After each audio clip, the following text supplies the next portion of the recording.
The Local Show, sponsored by Victory in Motion, home of knee repair, not knee replacement, on News Radio 570 WSYR, on 106.9 FM, and live everywhere on the iHeartRadio app. The Local Show features in-depth conversation with business owners, employees, and influential business leaders throughout Central New York, exploring their successes, challenges, and reasons for doing business right here in our growing community. The Local Show is produced locally by Zoe Advertising.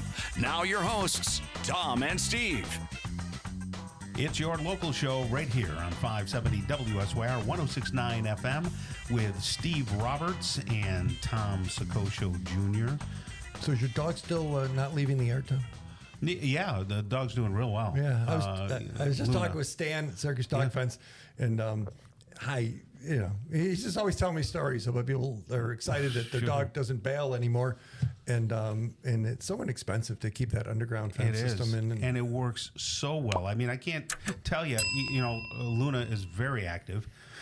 She's a healer and a border collie, and lots of energy and everything. And even when she sees dogs come by now, that was our big concern. She won't break the fence. She'll bark, and she'll run all around the yard, but it's just like having her on a lead. Right. That's how good it works. It totally works. And now she knows. We got Storm on the fence up at camp. I don't know if I told you that. No, that's great. And he's not going anywhere. Excellent. It stays in, and you see other things. And I worry about deer. We haven't seen a deer that close, but he's like, I don't think so. But, he knows. So hey, if you want a dog fence, or maybe you want your dog to run away, if you don't want your dog to run away, call Stan 415-5555. Yes. 415 and a bunch of fives.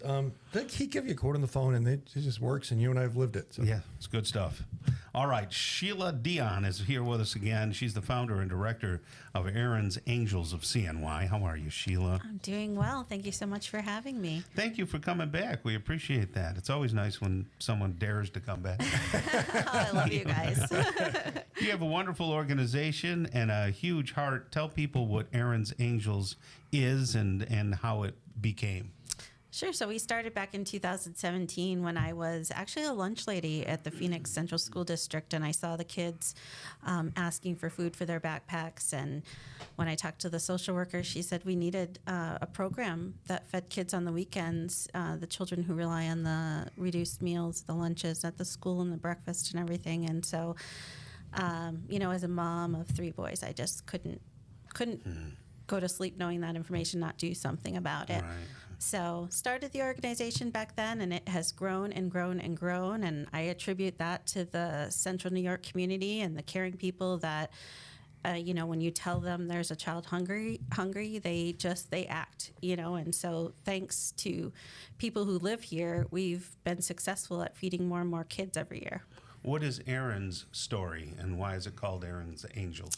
It's named after Erin Maxwell, who was a little girl in the Phoenix School District when I first moved to this area, and she suffered from hunger. Her teacher actually found her digging through the trash for food, and so when she passed away, one of the things she suffered from was hunger. She didn't have anything in her intestines, and it takes 2 full days for you to get everything out of your body. So she just was starved, really, and so in honor of her. Were the parents also that way, or? No. No. Oh, no. No.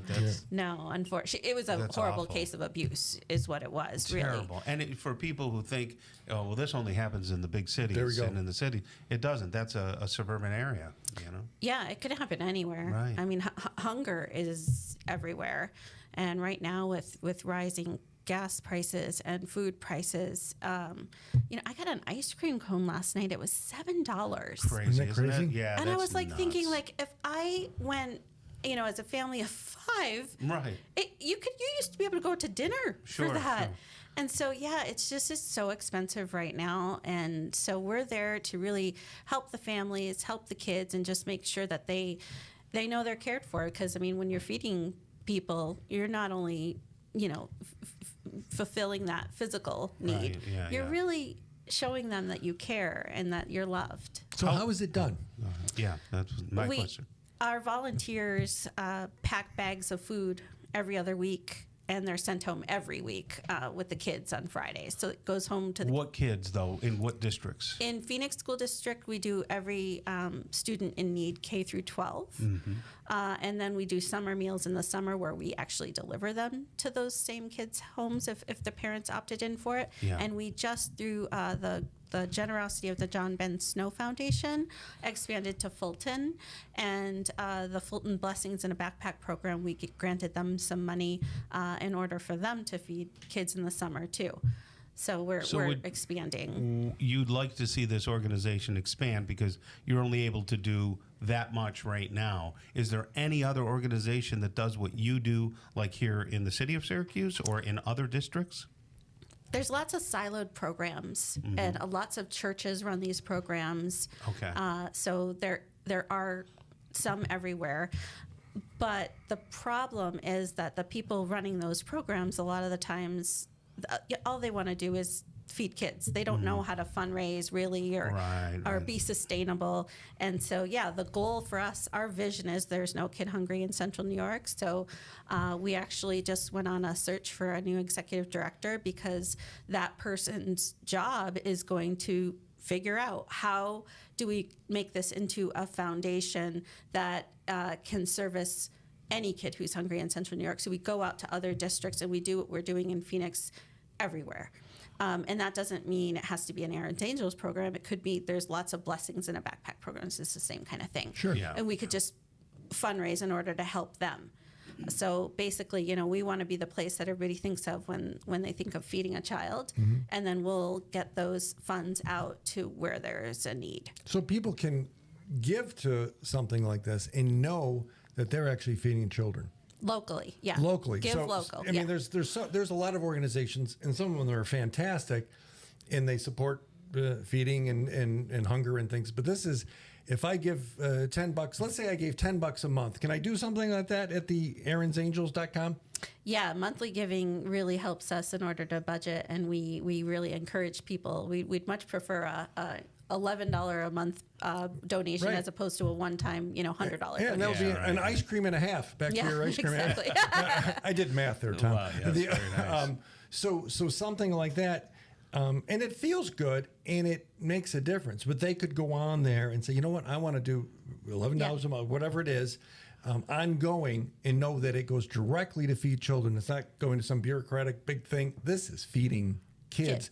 Right here in town. Yeah, and we say 11 because Erin Maxwell was 11 when she passed away. Oh, okay. Yeah, so I that's didn't know why if you that just number wanted is- to challenge my math. No, not at all. No, it's just our special number. Of course, you can give more than that a month too. But absolutely. We just say, $11. Are you going to miss that? Really, probably not. No. Can people? Do you want volunteers, or right now are you more interested in funding? Right now, we're more interested in funding. We have a great group of volunteers. But that being said, as the organization grows, we will need more and more. Yeah, wouldn't it be great to have a nice company, come on board and really underwrite you for good? No, Tom, good that's check. a great idea, and we have a Yeah. lot of businesses that listen, and they are. We have an amazing audience of people that are like-minded and caring and giving and loving. So the erinsangels.com, go there. You can see the story.